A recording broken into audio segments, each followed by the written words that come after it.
yeah. Oh, yeah. That was a bad movie. Holy shit. That was the Mercedes-Benz of bad movies. You know, when I reviewed Twilight and Lady in the Water, these are two films where people have said to me, you have to see this. These are the worst movies you've ever seen in your life. And I have actually said, they are bad, but saying that they're some of the worst movies that have ever been made, that needs to be reserved for a very, very horrible film. This is what I'm talking about when I say that. There is no question about the fact... Holy shit! There is no question about the fact that this is one of the most shockingly, abhorrently bad pictures that have ever been made. But you know what? It also, based on just the bits and pieces of ideas that they had, but couldn't string along or get to work, it didn't actually have to be that way. Doesn't that always make it worse? Like, you'll watch a movie where you'll say, this could just never work. It was bad from the get-go, so I'm just going to sit through it and okay, it's bad. But when you get little things, like you have little things in this that could have been good, it's so much more Let's awful. start with one of the worst and go from there, because I do want to say, I said when we reviewed Star Trek, and many, many times after that to many other people in many other places, that Nero's was the stupidest motivation that I've ever seen, the worst motivation of any villain. Well, congratulations, Nero. You have been dethroned. Because the guy in this film has the worst motivation for doing what he's doing that I have seen in any film. And I know that you have complained about this forever and ever and ever, so I'm going to let you state what the problem is, and I'm going to sit back and laugh while you do it. Thank you. Please go ahead. Thank you. Well, I only have one thing to add to your Nero vindication, or not vindication, but dethroning. It's worse not only because Samuel L. Jackson's character has the worst motivation that I've also ever seen for doing what he's doing, but other people agree with him about this. Hundreds, apparently. So there's a scene in this film where I guess there's two different factions, warring with each other. There's the Jumpers and the Paladins. And by the way, these Paladins suck. My Paladin on World of Warcraft could kick these Paladins' ass. But so the Paladins are killing the Jumpers for a reason. And the reason is stated by Samuel L. Jackson when he captures one of the Jumpers, because I guess the Jumpers can withstand tremendous amounts of electricity passing through their body for some reason. I don't know how they can do that, but it sort of prevents them from jumping sometimes. So we captured a kid, and the kid says, "Why? Why are you doing this?" And Samuel L. Jackson says to the kid, "Because you're an abomination. Only God should be able to be in all places at all times." Now, I want, before he continues, I want everyone to listen very, very carefully to what Stan says next. That's not what they do! They move from one single place to another single place faster! If they could be in all places at all times, they wouldn't be jumpers. They would be pantheistic gods. They're right. They're not omnipresent. They're monopresent, and they can get to another monopresent place quickly, real fast, really fast. And there's also a question of whether or not they're moving through three-dimensional space, because apparently they are, because Christian goes through that guy's wand and it screws him up because of the electricity. So apparently they're moving through three-dimensional space, but they can go through walls but not handcuffs. I was wondering after a while if these jumpers were supposed to be fucking invincible. Not only can they withstand all this electricity, these people are getting hit by car. I think one of them got hit by a car in there. Got hit by a car. They're falling from unfathomable distances. There's a fight scene in the big Roman place.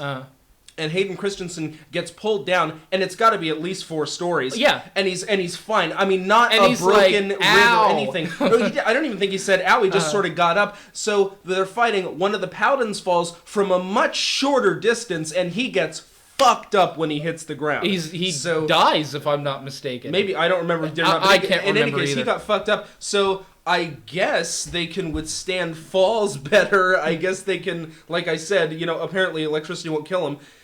Jackson, I think, said that there was literally 1,000 volts of well, that would kill any normal human being. How do these people work? Fuck knows. The thing is, the screenplay. I mean, there is no screenplay. The title Jumper actually says more about the screenplay than it does about the actual characters, because this is all over the fucking place. He meets, Samuel L. Jackson once and realizes, oh, these people can actually trap me. I actually have a weakness. I can't do whatever I want. These people are after me. So what does he do?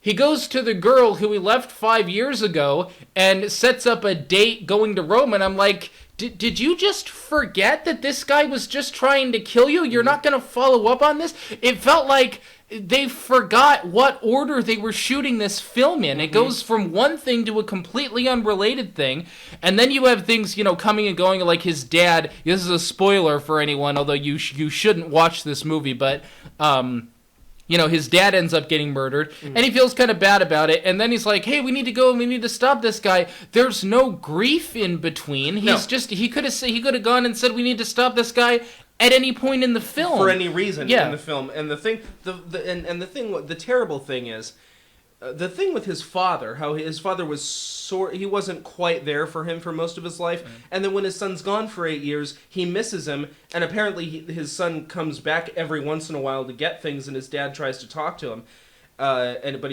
I guess he sort of thinks he's crazy because he can only hear his voice, and people think that he's dead. We'll get to people thinking he's dead in a minute. Yeah, we will. But there was a scene where his dad was like, if it's you, please don't leave, just talk to me. And Christensen says, you're not crazy, and then he leaves. I thought that could have been a really tender moment in the film if they had made this a film, if they had tightened up the story. Either get rid of the Paladins and just make this him trying to figure out who he is and his relationships with people, or just make it an action movie. You can't make it all of those things. The thing about people thinking he's dead, and I asked myself this the second that they threw that into the movie, what was the point of that? Where did that go? What did that amount to? Because he comes back and nobody cares. And nobody reacts. And nobody reacts like, oh my god, you're still alive. I mean, a couple of people do say that, but after that they're like, it really was just a reaction of, oh, okay, well, I guess you're back. Anyway, let's go to Rome. Let's go, or let's go have a beer and then get into a fist fight. Yeah. Oh, that is just awful. And yeah, the dad thing could have worked. Even the dad and the romance, I think, could have worked at the same time. Yeah. If maybe they had worked something in there to where she had a bad home life. Right. And when he was a kid, like, he wanted to help her, but he couldn't. He wanted to rescue her. Yeah. Right. And then he realizes his jumping power, has to go away for a while to learn how to do it, and then he comes back for her. There were elements that they could have... But this felt like this was a rough draft. Like, this was this is a first draft that you later go and you rework a couple of things, you find out what works and what doesn't, and it gets better and it progresses, and then you have a film. This was like it was like their first draft, and they ran out of time, and they just sort of ran with that, and they made that the script. I don't understand how that happened, though, because it wasn't as though this was some kind of a popular book series, or to my knowledge, it wasn't a book series or a comic book series, that they had to get out at a certain point. This is something that could definitely have had rewrites. And what was that movie about? It wasn't even, you can't even really rightly say that it was a guy who could teleport. If it was, this I even could have passed as a just a mindless, dumb, special effects film. Right. There's not even a whole lot of that. It's just crammed in with all of these dumb elements, like the Paladins and like the romance that doesn't, start or go anywhere, and the dad that doesn't start or go anywhere. Actually, let's talk about the Paladins for a minute. You have this guy, and I know you have brought this up. The guy who has this dumbass motivation that just let's say there's 30 billion people in the world. Maybe one person is that stupid to actually think that these people who go from one place to another are in all places at all times. Or are in any way Another thing is he's like, only God should have this power. Well, then what the fuck was God thinking when he made these people? But even, putting that aside, I can understand how one person would do that. He apparently has convinced hundreds of people that this is a good reason to gut kids, and they all said, fuck yeah, you're right. We should go gut kids because of this reason. Yeah. Fucking hell. Also, you mentioned something about... just real quick... Realize we're not talking about the story because there isn't one. No. There's no story in this to talk about. There are just elements of things to talk about. One of them that you pointed out is this box that they have that will allow them to... Jesus Christ. I want to make this point, and then I'll let you take off on it like you did for me. It will allow them to open up wormholes and do exactly what the jumpers do. So my response to this is, as soon as Samuel L. Whitehead gets into goes through the portal, okay, well, are you going to kill yourself now that you did exactly what you're killing these people for doing? Only God should be able to. Yeah, only God should be able to do that. I guess unless you have a very portable machine that you only used once and that you don't carry around with you every time you find a jumper so that you can follow them. They're taking planes from one place to another except for the climax, and then they use this magic box. Right. Oh, and the magic box, apparently it doesn't even work the way that it says it does, because the guy gets it and takes it away from them, and they're still able to go through it. They're still able to go through it and pull the girl I don't back. understand. When they're jumping around, are they creating portals or are they just teleporting? I don't even know if they're moving through three-dimensional space. I don't know. Sometimes they'll take other stuff with them, like when he was in the water and some water came with him, and other times nothing. So okay. Fuck talking about the details of this plot, because no one knows. The writers don't even know. This was just a shit production. Let's talk about the script. Oh. One of the first things you hear in this movie is, okay, well, no one would believe me anyway, so I'm just gonna leave. Okay, first of all, yeah, no one would believe you until you teleport in front of them, then they'll believe you. And number two, even if they don't believe you, don't you think you should maybe tell a couple of people that you're not dead? He didn't have any problem telling people he wasn't dead when he came back years later. So what the fuck was that about? And that never amounted to anything. Then you get the thing where he's in Rome with his ditzy girlfriend, and she's like, hang on, you know what? You told me a banker, but I remember that you flunked algebra. And I'm thinking, this girl is brilliant, because if you flunk algebra in grade school, you can never be a banker. That's right. Ever. Exactly right. In your That's entire exactly life. Right. And if you flunk algebra in grade school, you can never get better at it later.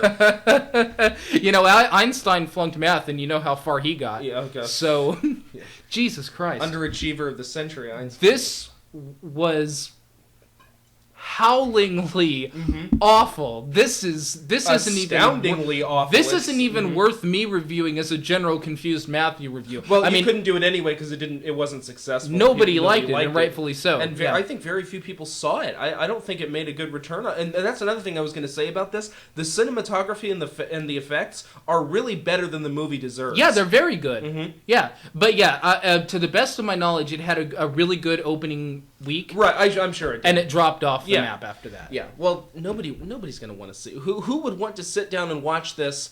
The word of mouth on a film like this is not going to be good. The word of mouth killed this movie. Yeah, I have actually. This is another one of those films where people have wrote into me numerous times and saying you have to see this. It's that bad, and this is that bad. Well, it's funny. I watched this on your TiVo when you were living in Sacramento without you, and that was like what, a year and a half ago? Yeah, and I've been sitting with this for a long time, so I'm actually glad to talk about it. Wow, yeah, no, this is one of those cases where this is just as bad as everyone said. Yeah, it is.